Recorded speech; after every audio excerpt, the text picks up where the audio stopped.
Hi everyone. There was some interest among my locals on how to get started drafting Fab, in particular drafting Rosetta with the new set that just came out. So I thought I'd make a quick video that goes over some of the basics of Fab draft, especially with the new heroes, going over in particular what cards these heroes are looking for in order to identify open lanes and how to send signals with these cards. Now first off, what do I mean by open lanes and signals? An open lane is when you get past a powerful card for a hero, and that's telling you that that person who passed you that card is probably not playing that hero. And so this is a good card to look out for, to tell, oh, I got past this powerful card, I should probably play that hero. It can also go the other way, where you're the one passing these powerful cards. So if you give someone, say, as you talk about later, a burn-up shock, you are giving them a strong indication that they should be playing Aurora. Draft is obviously a lot more complicated than that, but I think that these foundations can give you a very good head start on the format. Another thing to note that I won't be looking at are majestic rarity cards. These cards can also be a huge signal to play certain heroes, but they tend to be more specific and a little more complicated. So I'm going to focus mostly on the common and rare cards that you will likely see every draft, rather than majestics that only show up every now and then. Alright, I'm going to start with Aurora, who I feel may not have the simplest draft, but she has the simplest gameplay. So, absolute bomb card is Burn-Up Shock. If you see Burn-Up Shock or pass Burn-Up Shock, you're either in Aurora or you are telling someone to play Aurora. This card is strong enough to be a reason to play Aurora. Other things to look out for are mostly these red lightning cards like Flittering Charge, Lightning Form, and Lightning Surge. Aurora is all about trying to make her cards give as many numbers as possible, and also get the action points to use them. Because her hero ability gives her the action points she needs to play out large hands, but only if she has played a lightning card. And so you're looking for these lightning cards, particularly instants, like Electrostatic Discharge, or cards that either naturally have Go Again, like Lightning Surge, or can easily get Go Again, like Flittering Charge. Another consideration are the sigils. The two lightning sigils are both very good in Aurora, because they're blue, which is... she doesn't need it as much as some other heroes, but she definitely would like to have around 1 blue per hand, and so you should be looking to draft around 10 to 12 blues. And these are great in that slot, because they are also cards that you don't mind playing. Because when you play them, you can activate Aurora's hero ability, you can swing her sword, and you can do everything you want to do in an Aurora turn. So here are the cards that I think that if you see these are strong signals that you should be thinking about Aurora over perhaps other heroes that may share these class and talents.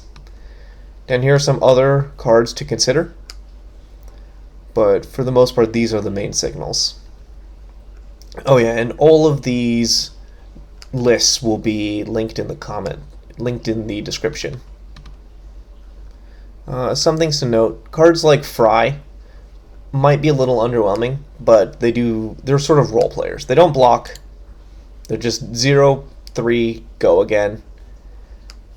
That's often what you need, although you're never really thrilled about taking it. And that's the same for a lot of these cards down here. Something like Consuming Volition, you're actually mostly using it for just the numbers on the card, because you're not going to often have arcane damage. Now if we go to the equipment, so every hero has sort of the 4 ideal equipment that they want. They get the helm and the legs from their talent, and they get the arm and the chest piece from their class. Aurora, I think, is the hero that is the least reliant on her equipment, though they are definitely still good, and you should be aiming to pick up as many of these as you can. So for instance, Bloodtorn Bodice, allows her to tap into some of the Runeblade synergies that she might not normally have access to. There are a lot of Runeblade cards, such as Deadwood Dirge, and I haven't put this down, but there's Arcane Cussing, which when it's destroyed, you make 3 rune chants, and this is your way to destroy it. Runehold Release makes a rune chant, which is fine. It's around 1 point of damage, but it's really good at turning on your synergies. So for instance, you can use Runehold Release to make a rune chant, and then blow it up with Bloodtorn Bodice immediately just to gain a resource, which could be what you need to put your turn together. It can also turn on Hit the High Notes if you have a small hand after being forced to block. Her lightning equipments are Flash of Brilliance. This is mostly useful at getting extra value from your sigils. So if you have one of your lightning sigils down, you can block with Flash of Brilliance, discard a lightning card, and return that sigil back to your hand. This will trigger it, giving you an embodiment of lightning immediately, as well as putting that sigil back into your hand for use later.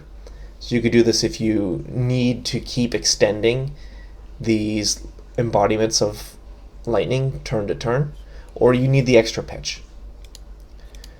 Twinkle Toes is an interesting card because it's pretty much purely defensive. Aurora can use it in mostly 2 ways. One is it kind of turns her instants into 2 blocks, because you can play a lot of her instants on the opponent's turn even if they don't have an effect. Like, you could play Electrostatic Discharge on the opponent's turn, it'll do nothing, but that'll enable you to use Twinkle Toes. So you've effectively turned the card into a 2 block. Twinkle Toes really starts to shine when you combine it with the generic defensive cards, which I'll get into later. So yeah, main thing with Aurora, pick these blue 0-for-4s. You need a lot of them. And once you have a lot of them, then you can generally burst down the opponent, overwhelm them, and you can even fatigue them if you put enough pressure, especially with your weapon. Alright, Florian is up next. So, for Earth Heroes, and you're going to see this with both Florian and Verdance, the number one thing is Decompose cards. And it almost doesn't matter the color of the Decompose, you want Decompose. Like, Rootbound Carapace Blue is an actual consideration, even though it's literally a blue 2 block with no other text, effectively, other than Decompose. So, if people are passing you Decompose cards, that is a very, very strong signal that you should be playing one of the Earth Heroes. Both the Earth Heroes want sort of all of these. Some of them are more focused towards one hero or the other. Like, I feel that Blossoming Decay is more of a Verdance card, whereas Cadaverous Tilling might be more of a Florian card. They are both still very good in both of the heroes. So do not be very aware that if you ever pass a Decompose card, that you are sending a signal and might be creating an Earth hero to your left. So now some things with Florian. Once you've sort of landed all your Decompose, the other cards you need to consider are how you make and pop rune chants. So cards that make rune chants, cards like Arcane Cussing, Arcane Seed's Life, this is a big one. If you see this, this is a very strong Florian signal. Malefic Incantation is also very good, as well as Sigil of Deadwood, just as a blue that makes a rune chant, or 2 if your hero ability is on. One thing about Florian and about the Earth Heroes in general is that they generally want to be sending one big card every turn. So for instance, pitch a blue, send Earth Form for 7 damage, no go again, that's their whole turn. And so they'll often want to use their other cards defensively. However, the opponent may not always give you a chance to use those cards defensively, and so you need a certain amount of extenders to keep your turn going. Extenders would be cards like Rune Rager Swarm, which as long as you've created an aura, most of the time it'll be a rune chant, then this gets go again. This card is quite good in Florian because it blocks 3, so you can use it defensively like you want. It also attacks for 3 with go again if you've made an aura, so you can extend. Other good extenders are cards like Oath of the Arknight. It's not a card you really want to be playing, but if the opponent doesn't give you a chance to block with it, you can extend. There are some more perhaps risky extenders like Meet and Greet that require you to have dealt arcane damage. You have to be careful with this one to not telegraph that it's coming, but it can be very powerful in unlocking your large hands that the opponent will often be trying to force you into. Other good Earth cards to note are cards like Strength of the Four Seasons, just for extra damage. Strong Yield. This is pretty strong because of how it interacts with your sword. Your sword, if you play this off a blue pitch, you have 2 floating, which then lets you swing the sword for 4, as another good 2-card play. And Vantage Point can be very powerful in ending the game, coming in for just a 2-card 7 overpower. Makes it very difficult to block and can end games often before your opponent's ready. When it comes to equipment, I'd say the Earth heroes have it really good. The Helm of Lignum Vitae and Well Grounded are both incredible pieces of equipment. Like these are Well Grounded in particular is constructed playable. So these are pretty high priority. In large part, that is because they also have the Earth keyword, which means that after you use them, they do technically go to the graveyard. I know a lot of people flip them face down. But when they are in the graveyard, they can then be used as material for your decomposes, and so you can get extra value out of them that way. Bloodtorn Bodice is very good in Florian because you have a lot of auras that care about being destroyed. The number one is, of course, Arcane Cussing. Popping this with Bodice is an enormous value play. Runehold Release is also better in you than in Aurora, because if your hero ability is turned on, this is now making 2 rune chants instead of 1. And just threatening 1 extra arcane in the late game can be brutal. So I would say, as a whole, Florian is probably the easiest hero to draft. That the cards he needs are relatively straightforward. Just get sort of the right number of decomposes, the right number of good earth cards, and then some good extenders, and you'll have a good Florian deck. The deck building does get a little bit more complicated when we move on to the wizards. So, like Florian, Verdance loves her decompose cards. She also gets a extra benefit out of Blossoming Decay, because if the decompose turns on her hero ability, this will now start pinging the opponent for 1 arcane. And so it becomes a pretty high above rate play. Verdance is also looking for a lot of the cards that just straight up gain life. So Fruits of the Forest in pretty much every color is a Verdance staple. Florian can run it and he doesn't mind it, but I would say it's primarily a Verdance card. So yeah, get your earth cards, get your decomposes, and then once that's on, you can start looking at your life gain and arcane spells. The premier arcane spell that you should be looking for Verdance is Perennial Aether Bloom. This card is essential in the Earth Mirror, because the Earth Mirror can become very grindy. You can both end up running out of cards in deck, and the fact that this puts itself back on the bottom of your deck after surging means that you have that extra oomph at the end of the game where you otherwise wouldn't. So Oscilio also kind of likes this card, but it is a very strong signal for Verdance. Alright. Verdance also likes cards like Harvest Season a lot more than Florian, because she can benefit from this life gain in a way that Florian can't. Other cards like Fertile Ground is just straight up life gain. Again, Florian can use it. He can kind of use it as a way to block arcane damage. That's another thing in this format. Gaining life is the earth way to block arcane damage. So you take the arcane and then just gain the life that you took right back. As a wizard, you definitely want some other arcane sources. Obviously, the best one is her Meld card, Pulsing Ether Life. This can be a huge swing where you gain a life, deal a damage, then deal 4, so you're doing 5 arcane and gaining a life if her hero ability is active. It's simply incredible. Exploding Ether is something to consider. It's not very good at yellow or blue, but at red I'd say it's acceptable.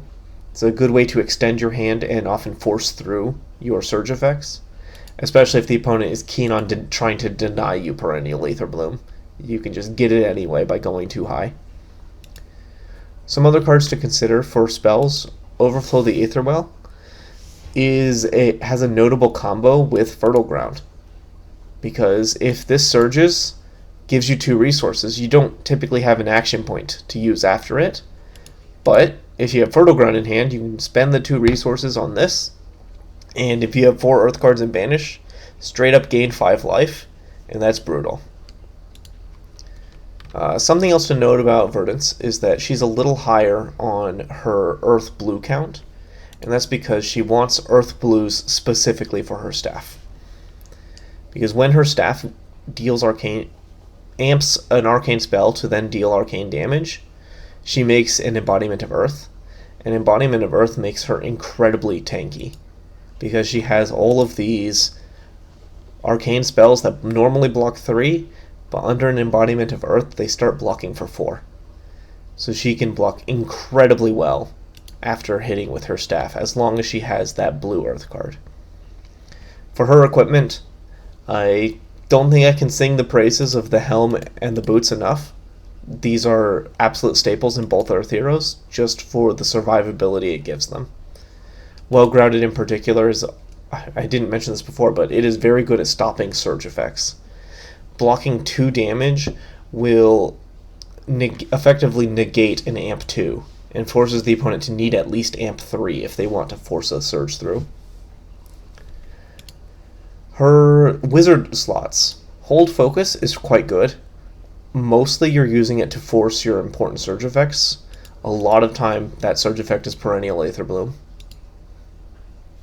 Inclined Cloak is less good, because Verdance can't use sigils quite as well as the other wizard, but there are still some good sigils to run, such as Sigil of Sanctuary, which protects you for 1 arcane, and then when it leaves you make an Embodiment of Earth, which, as we have noted, is very potent in her. Some other things to notice. Glyph Overlay might seem at face level more of an Oscilio card, and it really is, but it has this notable surge gain of life, so that can be a little sneaky in the late game. Okay, and so now I'm going to move on to Oscilio. Oscilio, he is my favorite, as you may have noticed. Now, Oscilio is by far the trickiest hero in the set to build. He needs a lot of things to line up, including his pitch, action points, instants, and lightning cards all need to come together, and the only glue holding it together is his hero ability to discard an instant. The rule of thumb in Fab is that you don't want to run too many instants because they don't block, and that makes them rather inflexible, but this ability to discard them to draw gives them that flexibility that allows Oscilio to run maybe 10 cards out of his 30 being instants. So that may be on the high side. Some very sure signals that you want to go into Oscilio are Comet Storm Shock. This is just such a huge chunk of arcane damage that most heroes can't efficiently counter, that it can end games on its own. So now, something to note about Oscilio's main playstyle is that he ideally wants to be playing multiple lightning cards in a turn, followed by some kind of arcane spell. So he's looking for a lot of these lightning instants that don't take his action point, as well as lightning cards that just naturally have go again. So I mentioned Fry is only okay in Aurora. It's incredible in Oscilio. So if you see a Fry being passed to you, that may be a good signal to go into Oscilio rather than Aurora. They both love cards like Flittering Charge, though. So, and of course, Lightning Surge. Just anything with the words lightning and go again or lightning instants are fantastic. Oscilio is also the sigil hero, so he really wants the lightning sigils, just like Aurora, so you might be fighting Aurora for them. The other sigils are a little easier to get and are less contested. Sigils like Forethought can be quite good, especially because as a lightning hero, almost every card in your deck is good to arsenal. This isn't quite as true for Verdance, so Ponder tokens are a lot more valuable for you. I mentioned that Glyph Overlay is kind of good in Verdance. It is incredible in Oscilio, because if you can pop a Glyph Overlay with a couple sigils in play, this alone can come in for like 8 damage, and then on Surge, you get the effects of all your sigils and throw them back into the deck for later. Oscilio does tend to run more blues than Aurora, so Heaven's Claw Blue is definitely more of an Oscilio card than an Aurora card. The fact that it blocks 3 is another big selling point for this card. For arcane spells, Etchings of Arcana is the big Oscilio arcane payoff. Since you're playing all these sigils, Etchings of Arcana can just pull them on Surge, pull them right out of the graveyard, back into your hand, and then you can either arsenal them to save them for next turn, or if you already have a good arsenal target, play them immediately and just get that value. Get that value train running. Some other cards to consider. Flash. Flash is an unassuming card. It doesn't look like much, but it can be a glue that holds your turn together. The fact that it's lightning and adds up to your Volzar count makes it a consideration where in Aurora, this card is probably hot trash. Oh yeah, I should probably bring that up. Volzar, this is, in my opinion, this is the hero. Your hero card is the weapon. Volzar is the real hero here. This is the reason why you want to be playing all these lightning cards, because every time you play a lightning card, you get to amp 1. And then, if you have a sigil, then Volzar becomes free.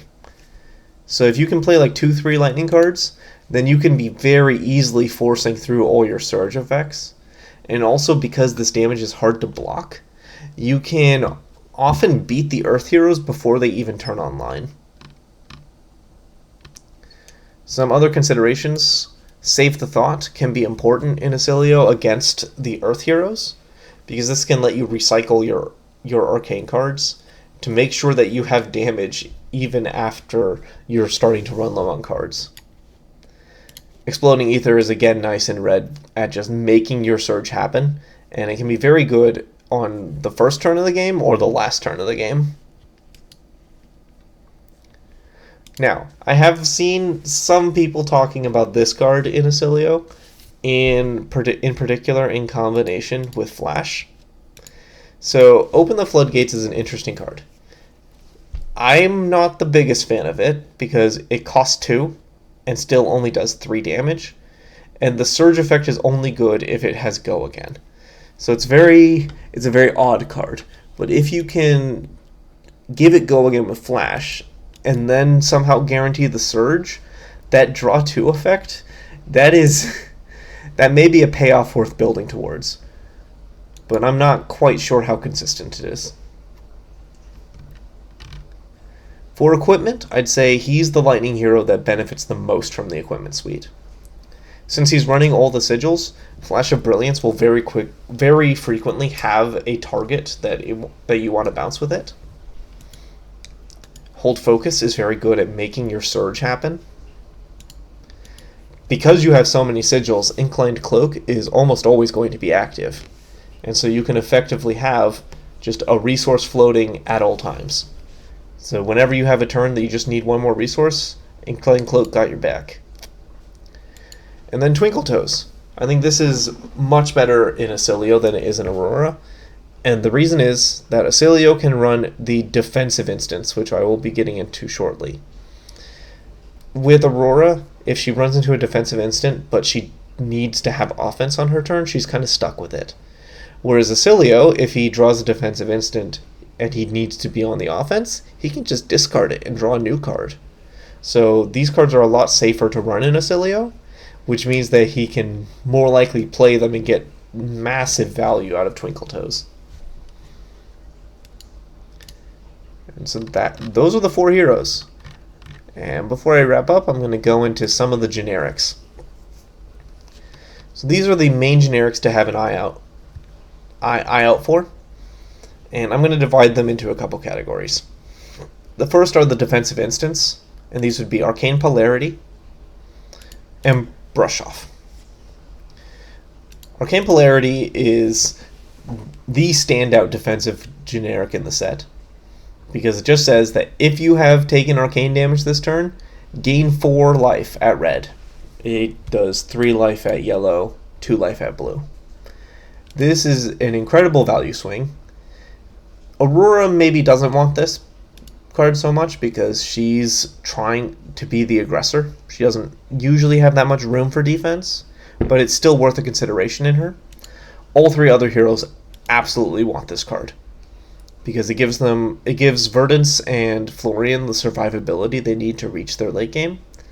And Oscilio just wants the cards with the word instant, so that way if he draws them and doesn't need them, he can cycle them away for later. And then also use it to activate Twinkle Toes. Brush Off is another very strong defensive tool against all these arcane sources. In the Lightning heroes, you can play Brush Off, then activate Twinkle Toes, and prevent a total of 5 arcane damage. Notably, I'd say this tool is mostly good against the wizards. It's less good against physical damage or rune chance. Because how it works is that it looks for the first time it sees a damage event that is 3 or less, 2 or 1 for yellow and blue, and then stops it. So if something is coming in for more than 3 damage, Brush Off won't interact with it at all, and it'll just keep waiting until it sees something that it can interact with. So this can be a useful tool against the wizards, but it's something to be careful about. For the generic attacks, Fyendal's Fighting Spirit, especially at red, is a very potent card. I'd say it's mostly for the Earth heroes, and mostly for Verdance, but Oscilio and Aurora can run it too to get these powerful 2-card hands. Oscilio in particular has the funny thing where since he starts at 18 life, he can immediately attack with Fyendal's Fighting Spirit and gain a life, even at the beginning of the game. Now, the set also released an interesting 3-card cycle. These cards only come in red. There's Hand Behind the Pen, Smash Up, and Tongue-Tied.